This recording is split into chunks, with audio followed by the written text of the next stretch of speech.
Bien, enfin, je suis ravi d'être parmi vous et je vous remercie tous de cette invitation.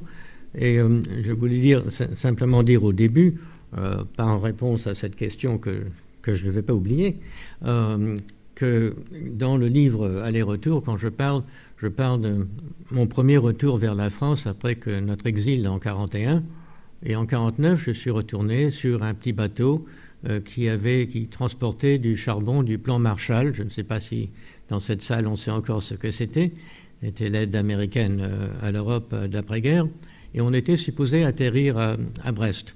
À la dernière minute, je ne sais pas pourquoi, on a changé de plan et on a fini par se trouver à Caen. Donc je suis ici avec un peu de retard. Le livre, l'édition sans éditeur, avait paru il y a une décennie.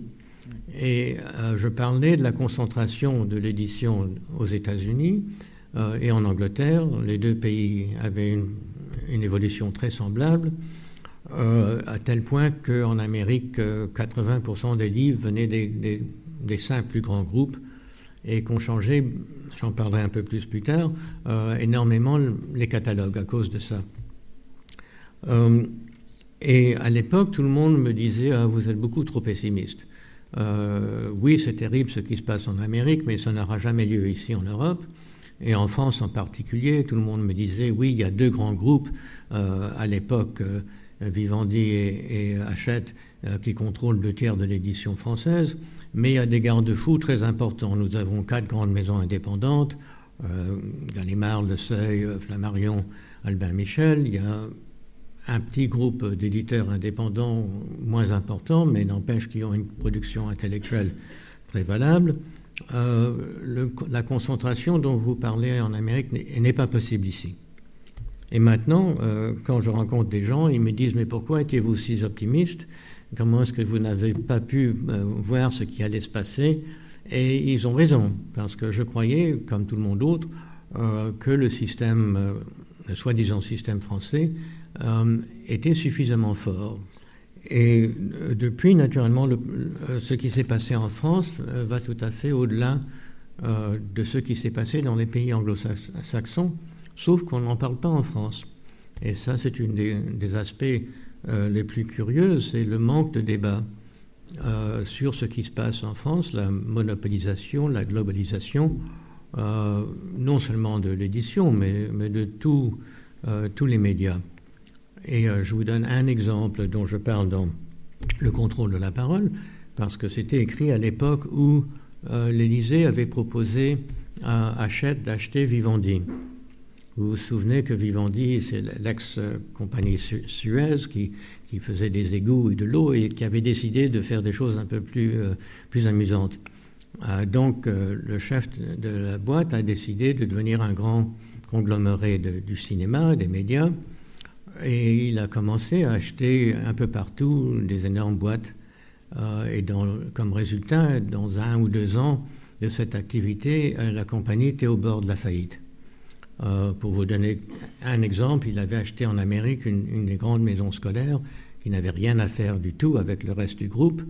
Et ils l'ont revendu 1 an plus tard pour une perte d'1 demi-milliard. Et alors à l'époque, la presse a à peine parlé de ça. Une des raisons, naturellement, c'est qu'une grande partie de la presse appartient elle-même à des grands groupes. Comme nous savons, que ce soit la presse Hachette, Dassault a admis publiquement, quand il a acheté Le Figaro, que c'était pour avoir quelqu'un qui dirait ce qu'il voulait dire lui-même. Et naturellement, ces 2 groupes appartiennent à des gens dont le principal travail, c'est des armements. Et naturellement, quand on vend des avions de chasse ou des canons, il n'y a qu'un client, heureusement, c'est l'État. Et naturellement, on ne va pas dire du mal de son client préféré. Et c'est pour ça que Sarkozy peut se permettre d'afficher son amitié, sa fraternité, comme il dit, avec les chefs des grandes entreprises de médias, parce qu'il sait très bien qu'ils vont faire ce qu'il leur demande et qu'ils ne vont pas publier les histoires, même si c'est sa femme qui ne va pas voter pour lui. Un coup de téléphone au journal du dimanche suffit pour les décourager de publier des histoires de ce genre. L'exemple que j'allais vous dire, donc, pour finir l'affaire de Vivendi, c'est qu'une fois qu'ils ont fait faillite, l'Élysée voulait que Hachette les achète, et c'est seulement Bruxelles qui les a empêchés, parce qu'ils ont dit on ne peut pas permettre un monopole absolu en France de toute l'édition. Alors on a permis à Hachette, malgré ça, d'acheter 42% des éléments les plus rentables de Vivendi, mais ils n'ont pas pu acheter 100%. Et la question alors c'était que faire du reste de cette maison importante. Et alors à cette époque-là, on a cru voir une solution dans le baron de la Cellière, chef des investissements Wendel, qui a dit tiens, on s'intéresse beaucoup à la culture, on va acheter tout ça. Et Wendel normalement exigeait une rentabilité de 25% sur tous les investissements. Alors on aurait pu se demander pourquoi voulait-il acheter des maisons qui pouvaient à peine gagner 10% par an. Mais on n'a pas posé la question. La presse lui a pris sur parole. Quand il a dit « nous ne sommes pas là pour revendre la maison dans quelques années », non, certainement pas. On est là pour 10 ou 15 ans. Donnez-nous votre confiance. Et les autorités anti-monopole du gouvernement, sans doute, l'ont pris sur sa parole. On n'a pas demandé une signature disant « je suis là pour 10 ou 15 ans ». Eh bien, 3 ans plus tard, naturellement, il a revendu Editis, il a revendu à une maison étrangère. Donc exactement ce qu'on voulait éviter en lui avant permis au début d'acheter la boîte.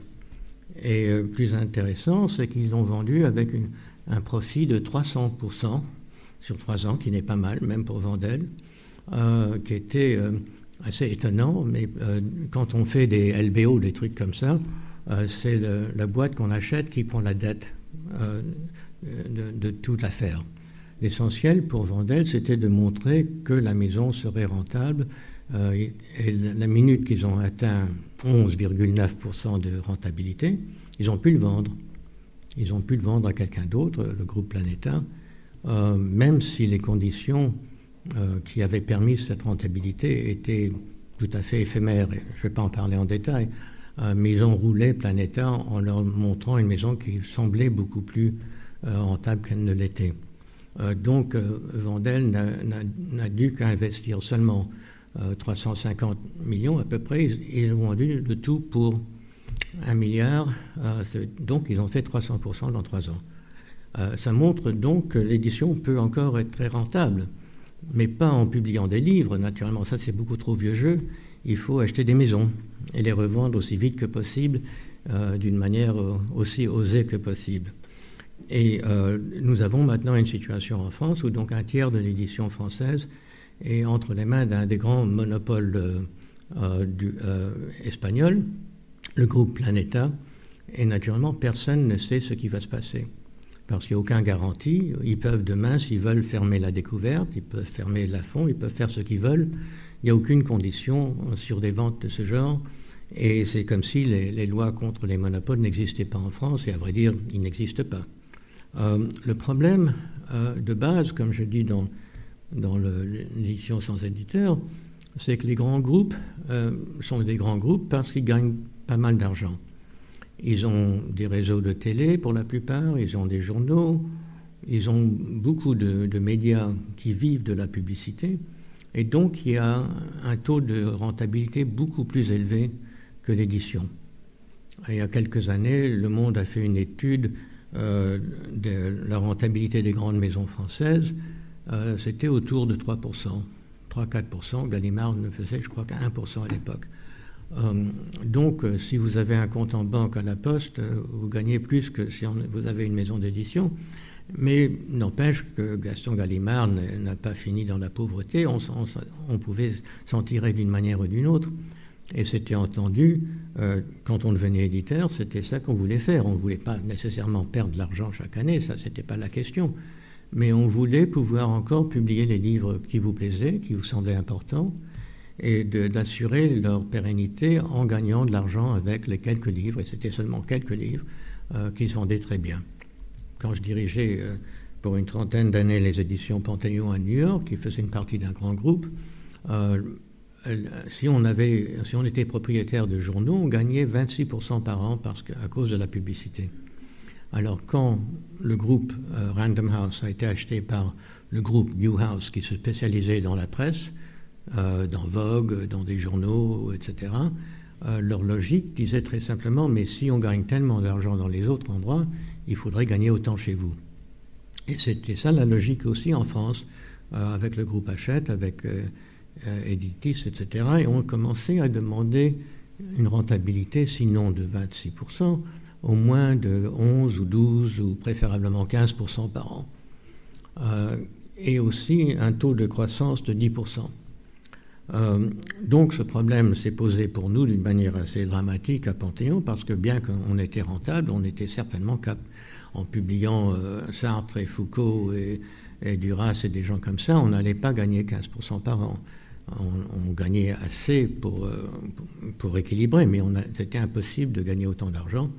Et quand on nous a demandé de faire ça, mes collègues et moi-même ont décidé que c'était impossible, ça ne valait pas le coup de rester pour voir ce qui allait se passer. On a tous démissionné ensemble et ça a fait donc un certain éclat en Amérique, parce que d'habitude, quand on vous rachète, les gens restent pour voir, peut-être ça va marcher, peut-être on peut s'entendre, ils ne savent pas exactement comment ça se marche, on peut leur expliquer, etc., etc. Et pour nous, c'était très clair qu'on avait affaire avec une nouvelle idéologie, une idéologie de la rentabilité, où on nous disait il faut que chaque livre soit rentable, il ne faut pas d'exception, et si vous voulez publier Foucault, oubliez-le.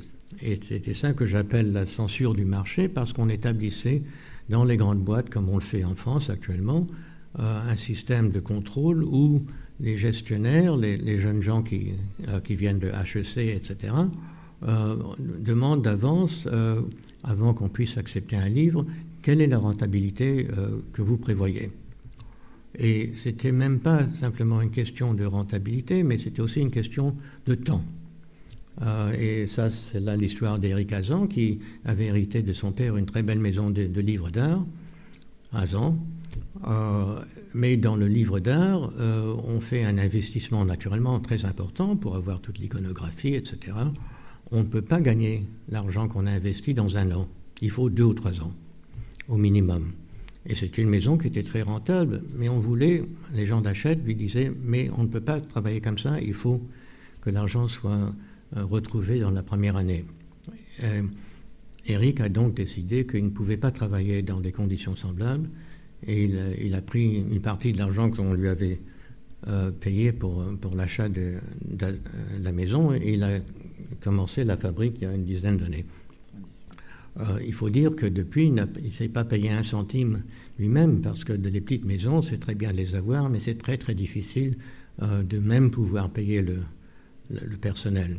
Et il y en a des très bonnes, mettons comme à Gonne, à Marseille, où tout le monde reçoit le SMIC et rien de plus. Et c'est ça la question que je crois qu'il faut poser ici et dans d'autres pays, n'est-ce pas, qu'il y a énormément de secteurs culturels, que ce soit la presse, que ce soit l'édition, que ce soit même les libraires, où on ne peut plus gagner l'argent qui est suffisant pour les gens qui normalement auraient investi. Parce que si on vous dit oui, très bien, on espère équilibrer, où on va gagner 1 ou 2%, pour la plupart, c'est pas seulement Wendel, ce sont les banques, les autres qui diront mais c'est de la blague, c'est de la foutaise, on ne peut pas travailler comme ça, il faut gagner beaucoup plus. Et naturellement, on a vu dans l'année dernière la crise qui venait quand on gagnait beaucoup plus. Et on a découvert comment on gagnait en jouant avec les banques, avec l'argent que vous leur prêtez.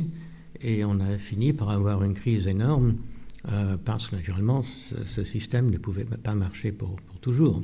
Quand nous avons quitté Panthéon, le nouveau directeur du groupe Random a dit plus de traduction. Point. Parce que les traductions, pour la plupart, perdent de l'argent, ils ne sont pas assurés, on ne sait pas si on va gagner de l'argent ou non. Préférable de ne pas prendre les risques. Après 4 ans de ce régime, ce monsieur en question avait perdu plus d'argent que tous ses prédécesseurs. Parce que l'idée de ne publier que des best-sellers ne marche pas nécessairement, et comme tout le monde essaye de le faire aussi, on finit par payer beaucoup plus en avaloir qu'on devrait, et on perd de plus en plus d'argent en cherchant les locomotives qui finissent par oublier qu'il y a des wagons derrière les locomotives. De plus en plus, il y a seulement des locomotives et souvent elles sont en panne. mon père a commencé l'ancienne bibliothèque de la Pléiade, qui n'étaient pas les livreliers qui ont commencé en 1931, mais des éditions, pour la plupart de traduction, en 1921. Donc, entre sa carrière et la fin de la mienne, dans quelques années, on a presque un siècle d'édition. Et on peut voir énormément de changements, mais les changements ont eu lieu presque entièrement dans les dernières décennies. En lisant le journal de Gide, on voit, mettons, qu'il parle que mon père était venu chez lui pour corriger des épreuves et qu'ils ont mis 2 semaines à le faire ensemble. C'est quelque chose qui serait tout à fait impensable maintenant. Et si on lit Gide soigneusement, on voit à quel point il s'inquiétait pour chaque typo. Dans ses bouquins, quand mon père était mobilisé dans des casernes autour de Paris, il continuait à recevoir des lettres de Gide disant « Ah tiens, j'ai découvert sur page un tel une faute qu'il faudrait corriger, etc. » Donc Gide n'était pas tout à fait réaliste là-dessus. Mais maintenant, je parlais à un des grands éditeurs parisiens qui me disait qu'il y a 24 heures entre la réception du manuscrit et l'envoi à la fabrication. Donc on a beaucoup accéléré le rythme de l'édition. Et pour la plupart, et c'est un élément très important, n'est-ce pas, le temps devient un luxe dans la librairie, dans l'édition, dans le reste du monde, et on oublie à quel point ça devient quelque chose que pour la plupart les gens n'osent pas dépenser. En quittant Panthéon, que comme j'ai dit j'avais dirigé pour une 30aine d'années, on a commencé une maison à but non lucratif, donc un groupe associatif qui maintenant, après presque 20 ans, a publié un millier de bouquins, dont certains ont gagné beaucoup d'argent et la plupart n'ont pas gagné d'argent du tout, et dont je dirais 95% des livres n'auraient jamais été publiés par des grandes maisons commerciales aujourd'hui, parce que le fichier qu'on leur ait préparé d'avance aurait dit « mais c'est de la folie pure ». Dans les grandes chaînes de libraires en Amérique, les soi-disant best-sellers sont mis au devant de la caisse, etc. Et j'ai souvent eu des conversations avec des gens qui s'occupaient précisément des best-sellers dans les chaînes américaines et qui se plaignaient. Ils me disaient, écoutez, c'est très difficile, si le livre ne se vend pas dans 2-3 jours, on nous dit de le mettre en arrière de la boutique et après ça, on le renvoie à l'éditeur. Et il disait, même si on sait qu'il y aura un grand programme de télé qui a été retardé par 1 ou 2 jours, ça ne fait aucune différence. Si ça ne marche pas au début, c'est comme ça. Et c'est une question pour les libraires de combien d'euros par mètre carré par heure est-ce qu'on peut gagner. Et si ce n'est pas ça qui marche, alors on change de piste. Et ça fait une des raisons pour ça, c'est que pour la plupart, en Amérique et en France, une grande partie des librairies ont été changées comme on a changé les maisons d'édition. Dans le cinéma, c'est la même chose. Il y a 70% des films sont distribués par les 5 grandes chaînes. Et là, depuis longtemps, en France, on a reconnu le problème et il y a un système de cinéma d'art et d'essai qui sont fortement subventionnés par l'impôt sur les billets de cinéma. Et ces petits cinémas reçoivent 10 millions par an qui les permet à survivre, à s'épanouir, de continuer dans des petites villes, une aide du genre qui ferait une différence énorme pour les libraires, naturellement, mais qui jusqu'à maintenant a été donnée seulement au cinéma d'art et d'essai. Mais je crois que la différence qui existait dans l'édition quand j'ai commencé dans les années 50-60, on avait encore une liberté plus ou moins absolue en tant d'éditeur de choisir les livres qui semblaient intéressants. Ce n'était pas nécessairement les livres qui allaient être rentables, ce serait même des fois pas des livres qui seraient éventuellement rentables. Il y a des très bons livres qui n'ont jamais vendu beaucoup d'exemplaires. Et mon éditeur allemand, Klaus Wagenbach, qui est le grand biographe de Kafka, note que les premiers livres de Kafka avaient vendu 800 exemplaires, les premiers de Brecht en avaient vendu 600. Donc il y a beaucoup de livres qui sont devenus très importants, qui au début auraient l'air tout à fait comme des livres qu'il ne fallait pas faire si on était incontable. C'est c'est important de savoir que, par définition, les nouvelles idées, qu'elles soient en poésie, en prose, en essai, sont presque toujours des idées qui vont perdre des sous, parce qu'elles sont nouvelles et parce qu'ils ont besoin du temps. N'est-ce pas ? Et c'est là, naturellement, où les bibliothèques et les bons libraires jouent un rôle essentiel, c'est en donner du temps aux livres qui en ont besoin. Et donc, j'étais très inquiet en France de voir que quand La Martinière a acheté une des plus belles maisons françaises, Le Seuil, que j'admirais énormément, il a déclaré à tout le monde qu'il fallait que chaque livre soit rentable. Et ça m'a beaucoup choqué parce que j'avais traduit beaucoup des livres du Seuil. Je connaissais les chiffres de vente de leurs meilleurs auteurs. Ces livres n'étaient pas rentables. Et dans plusieurs cas, ne le seraient jamais. Mais malgré ça, c'était le fleuron de leur catalogue. C'était les livres les plus importants. C'est pour ça qu'on les traduisait. Et quand j'ai rencontré La Martinière pour un débat à France Culture, je lui ai donné l'occasion d'admettre que c'était une provocation.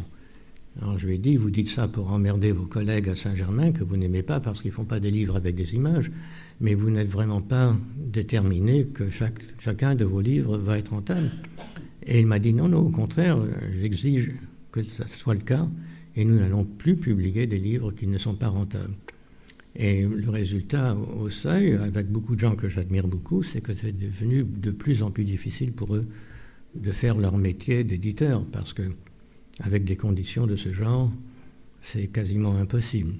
Donc la question, je crois qu'il faut se poser, et je voudrais en parler aussi, non seulement pour les libraires, mais aussi pour les bibliothèques, c'est si une grande partie de la production, non seulement culturelle, mais des médias, parce que la question dont on parle est encore plus aiguë dans les journaux, comment continuer une production dont le pays a besoin et dont, il faut dire, un système démocratique a encore plus besoin. Parce que si, en partie, à cause des contrôles dont je parlais dans la presse, il y a beaucoup moins de débats qu'on devrait avoir en France sur ce qui se passe, le rôle des éditeurs indépendants devient de plus en plus important, parce qu'il faut que quelqu'un puisse publier quelque chose qui vous dit voici les problèmes, voici les questions, voici les investigations que nous avons faites.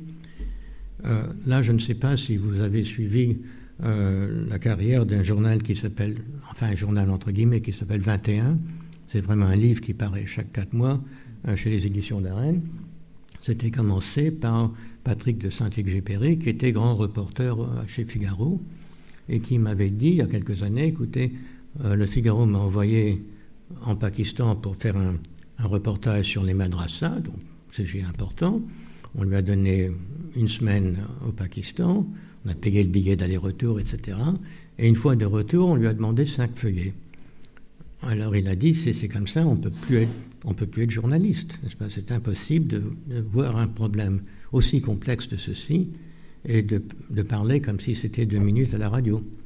Alors il a décidé de commencer ce livre-journal qui s'appelle 21, qui est axé sur le fait qu'il y a d'autres comme lui, des journalistes qui voudraient écrire des longs reportages pour lesquels il n'y a plus de place dans la presse française. Et après 2 ans, maintenant, le journal, le livre, vend 45 000 exemplaires, en tout cas, et dans les libraires, pas dans les kiosques. À un prix élevé, quand il m'avait dit ses plans, il disait on va demander 15 €. Je lui ai dit c'est beaucoup trop cher, comparé même au Mon Diplôme, etc. Mais ça marche et ça montre qu'il y a un public. Et c'est donc une question, la question éternelle dans tous les médias, éditions et d'autres, c'est quelle est la demande et quelle est l'offre. En Amérique, pendant le mois d'octobre, presque toutes les bibliothèques, municipaux et autres, et beaucoup des libraires fêtent le mois de la censure. Alors, il y a dans toutes les librairies, dans tous les halles d'entrée des bibliothèques, des expositions des livres qu'on a interdits dans l'année précédente, dans tout le monde. Et il y a des débats autour de la censure actuelle, comment ça marche, quels sont les résultats, etc. Et ça donne, parce que la presse d'habitude ne parle pas de la censure, certainement pas de l'autocensure, ça donne l'occasion d'avoir un vrai débat dans tout le pays, en particulier en Amérique où pendant la guerre d'Irak on a vu à quel point c'était dangereux d'avoir une autocensure qui a vraiment permis au gouvernement de mentir d'une manière acharnée pour quelques années et d'entamer une guerre que je suis persuadé n'aurait pas eu lieu si la presse avait posé les questions qu'elle aurait dû poser. Je suis l'éditeur depuis une quarantaine d'années d'une série d'histoires orales des États-Unis par quelqu'un qui s'appelle Studs Terkel. Et si demain, le Monde des livres aura un grand papier, je crois, à la une, sur un de ces livres qui s'appelle, ils n'ont pas traduit le titre anglais, Hard Times, qui était un livre sur l'histoire de la dépression en Amérique. Et naturellement, c'est un livre d'actualité totale, parce que nous avons exactement les mêmes phénomènes maintenant qu'on avait dans les années 30. Et entre parenthèses, ce livre que nous avons édité en 1970 n'avait jamais été traduit en français. Et c'est seulement cette année-ci qu'une petite maison d'édition à Paris, à Amsterdam, a eu le courage de prendre son livre, de le traduire. Et j'espère que maintenant, avec Le Monde, ils pourront en vendre quelques exemplaires. Mais ça posait la question dont on avait parlé hier soir, de comment est-ce qu'on peut essayer de faire dans chaque ville des histoires des habitants, de la vie journalière, comment les choses ont eu lieu dans le passé. Je posais des questions hier sur ce qui se passait à Brest pendant les bombardements américains. C'est une histoire qu'on perd avec une vitesse ahurissante, parce qu'il n'y a pas tellement de gens qui se rappellent de tout ça, mais dont on peut faire, les bibliothèques peuvent être des archives, non seulement des livres, mais des vies des gens, si on veut faire un tentatif d'interview de ce genre. Et là également, si on veut, on regarde sur le site web de la Société historique de Chicago, Chicago Historical Society, et il y a enregistré, et en texte, il y a toutes les interviews que Terkel avait fait pour une quinzaine de livres, qui ont reconstitué une histoire de l'Amérique telle qu'on ne connaissait pas, parce qu'il posait des questions, il interviewait le petit peuple, les gens tout à fait dont les historiens pour la plupart ne parlent pas.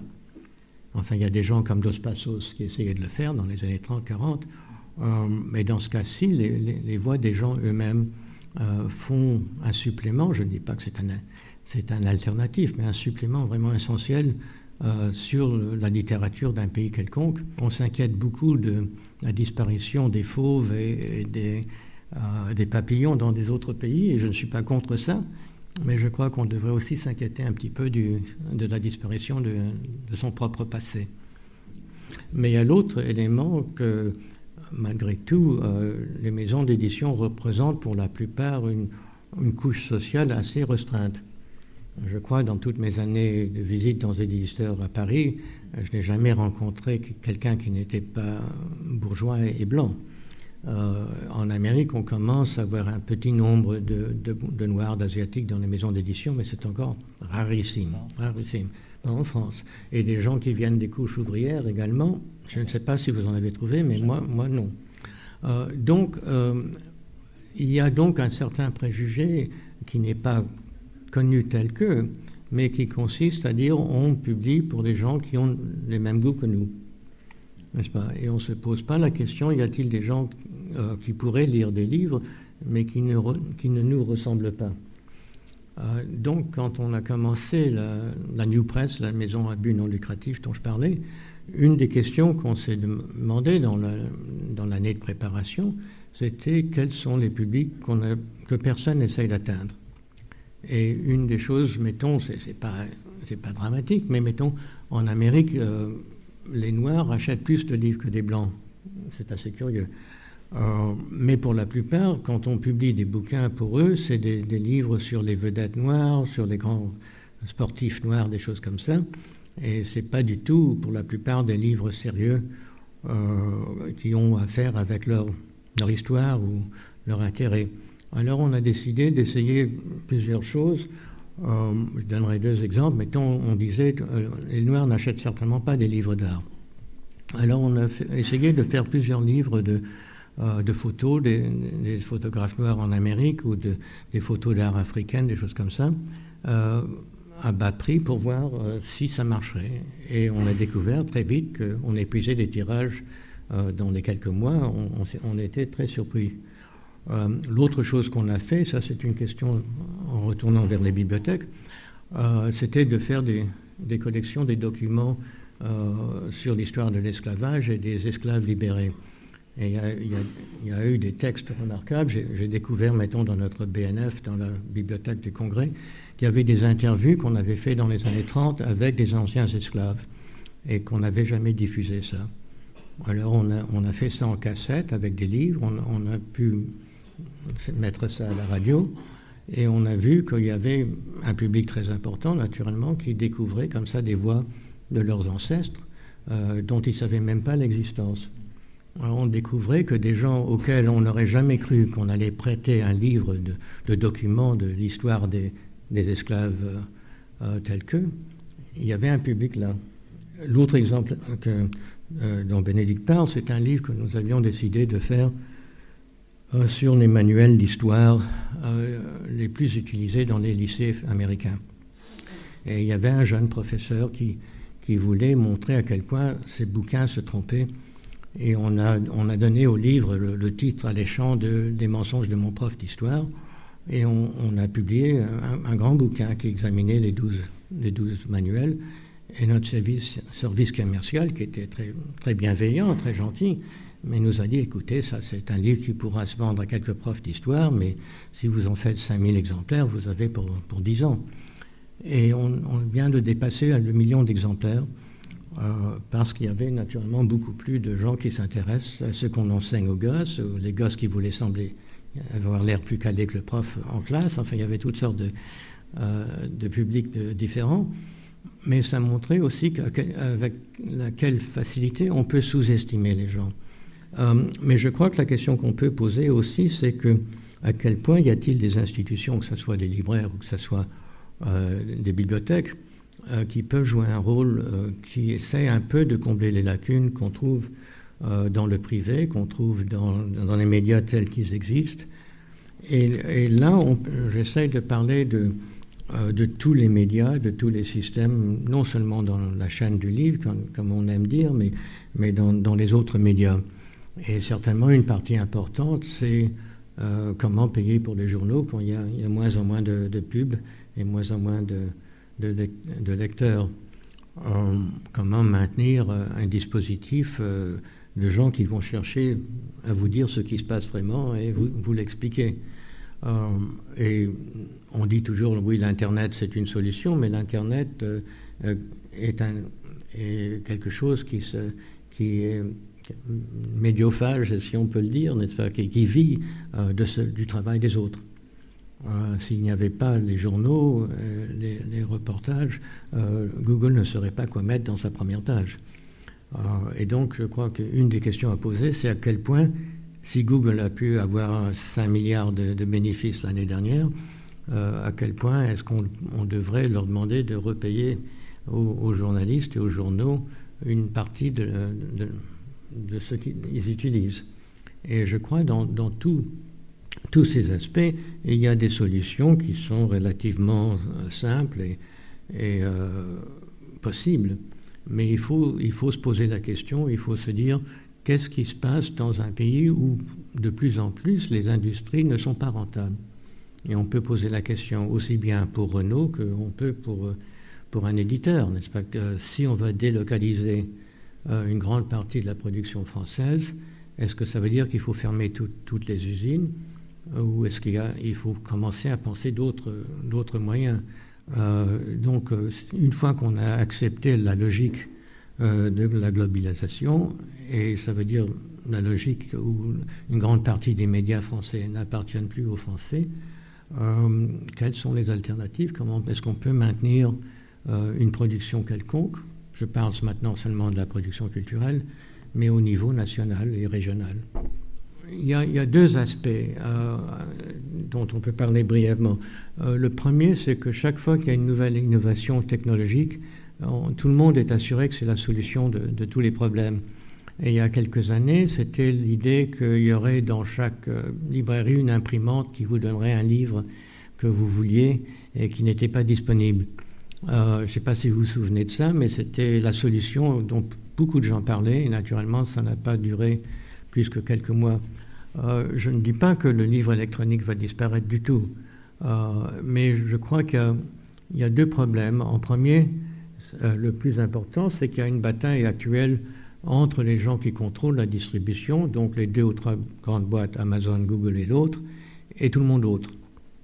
Alors en France, c'est un énorme problème parce que les éditeurs sont confrontés avec Amazon qui voudrait imposer en France le même prix qu'on a en Amérique, qui va très bien pour Amazon parce qu'ils peuvent vendre plus de livres comme ça, mais qui ne va pas très bien pour les auteurs et les éditeurs qui vont recevoir presque rien là-dessus. Donc, dans tous les domaines, les gens, et on voit ça dans la librairie, les gens qui contrôlent les réseaux de distribution veulent contrôler le reste. Donc, la question de la contrôle de ce mécanisme est très, très important. Et en France, c'est devenu naturellement un débat autour des bibliothèques avec la numérisation. Tout ça est essentiel, il faut que ça arrive, mais dans quelles conditions et avec quel contrôle? Parce qu'une des raisons pour lesquelles Amazon et Google s'intéressent à tout ça, ce n'est pas de vendre des livres, c'est d'avoir les noms des gens qui s'intéressent à un certain sujet qu'on peut alors vendre aux gens qui veulent leur faire envoyer de la publicité. Deuxièmement, à quel point quels seront les livres qui seront disponibles? Est-ce que ça sera seulement les grands best-sellers? Des 38 000 titres qui paraissent en France par an, de quoi parle-t-on, n'est-ce pas, dans une question de ce qui sera disponible sur les machines électroniques? On parle très peu de ça. Donc c'est vraiment trop tôt pour vous donner une réponse intelligente. On peut simplement dire qu'il y a beaucoup de questions qui ne sont pas encore réglées et autour duquel il y a des batailles acharnées et très intéressées de la part de tous les gens qui ont affaire avec le livre. Mais le problème, c'est que les grandes boîtes comme Google veulent établir des monopoles internationaux et ça, c'est quelque chose de très dangereux. Je ne crois pas que le livre papier va disparaître. En tout cas, c'est un outil très utile, pas cher, très pratique. On ne va pas lire un lecteur électronique dans la salle de bain, n'est-ce pas, dans sa baignoire. Il y a beaucoup d'avantages pratiques, y compris le prix, n'est-ce pas, de cette expérience. Parce que, comme vous allez voir, si c'est un livre électronique, qu'est-ce que les bibliothèques vont faire avec ? Est-ce qu'ils seront permis de le prêter pour le même prix d'un achat ou est-ce qu'il faudra payer $10 chaque fois que quelqu'un lit le bouquin? Il y a des questions de ce genre, n'est-ce pas, on n'a même pas commencé à discuter, sans même parler de régler. Les chiffres que j'ai vus aux États-Unis, c'est qu'on lit autant qu'avant, mais on lit de plus en plus sur l'Internet. Et ça, c'est certainement un problème. Mais un problème parce qu'on lit d'une manière différente, on lit pour moins de temps, on prend l'habitude d'une lecture très courte. Il y a toute une nouvelle génération qui s'habitue aux SMS, des trucs comme ça. Au Japon, il y a une vente énorme des romans pour les jeunes gens qui vont par téléphone. Je crois que c'est certainement vrai pour la presse écrite, pour les journaux, que de plus en plus les gens sont satisfaits de lire la manchette sur la première page de Google que plutôt de lire un journal tel que. Mais ces mêmes gens lisaient les gratuits, n'est-ce pas? On a vu en France, avant le krach économique, que les gratuits à Paris, on vendait autant d'exemplaires, en données, autant d'exemplaires qu'on lisait Le Monde. Les journaux gratuits ne sont pas nécessairement quelque chose de mauvais. Ça peut donner à l'habitude aux jeunes de lire un journal papier et peut-être plus tard de lire quelque chose de plus exigeant, je ne sais pas. Mais je crois que tout va avec une telle allure, parce que maintenant les journaux gratuits vont disparaître parce qu'il n'y a pas assez de pub, qu'on a à peine le temps de voir quel est l'effet sur la lecture qui va durer. Il n'y a aucune raison que les livres ne soient plus disponibles ces jours-ci, parce qu'on peut faire des tirages de 100 exemplaires, 200 exemplaires d'une manière très économe, et au contraire, c'est beaucoup plus facile de maintenir un livre en stock. Et il n'y a donc pas d'excuse légitime, n'est-ce pas, de dire donc le livre est dans le domaine public. L'autre question devient une partie très très compliquée de la manière dont travaille l'édition française, parce que tout le monde surimprime ce qu'on espère sera un best-seller, en partie pour bloquer l'accès aux autres dans la librairie.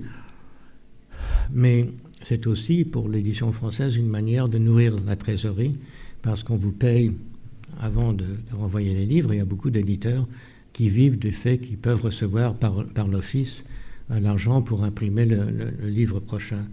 Le problème, c'est que quand c'est comme dans les fringues, n'est-ce pas, on se dit en faisant les calculs que X% des gens vont acheter ça au début et le reste vont l'acheter pendant les soldes.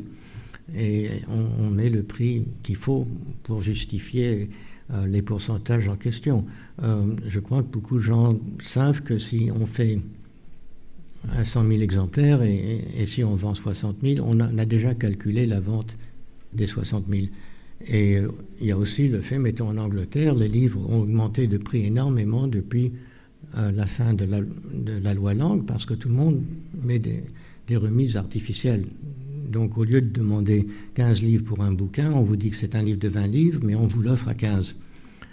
C'est ça qui s'est passé avec les disques, après tout, c'est le même phénomène.